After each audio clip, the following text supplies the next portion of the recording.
તો કેમ છો ગાઈસ, બધા મજામાં જજો, મજામાં જાય. મારા વ્લોગ જોતા હોય બધા મજામાં જાય તો બધાને જય શ્રી રામ. તો ગાઈસ પવન બહુ વીપડો છે યાર, બહુ પવન વીપડો ઝાડવા લે આખા. એક વસ્તુ બતાવું ગાઈસ, વસ્તુ જો આ વસ્તુ આ છે ઊંચા કોટડા બીચ. આ ઘોડી છે એ ઉલેલી હતી. આ ઘોડી નામ છે રાની. મસ્તની છે, બહુ મસ્તની હો. અને ગાઈસ આ છે કાકડી. તમે કોઈ દિવસ જોઈ નહીં હોય તો જોઈ લો. આ કાકડી જૈન અને એ જ જોઈ હોય કોઈ. ખાવામાં મસ્ત નહીં લાગે ગાઈસ, બહુ મજા આવી જાય, મજા આવી જાય, મજા આવી જાય.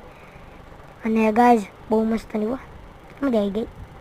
અને આ છે પાણીનો ગોળો. તમે કોઈ જોયો નહીં હોય તો આજે જોઈ લો, પાણીનો ગોળો. અને આ છે ગ્લાસ અને આ પાણી છે. પાણી કોઈ દી તમે જોયું નહીં હોય તો આ વિડીયોમાં આપણે એટલું જ. તો બધાને બાય બાય, બાય બાય.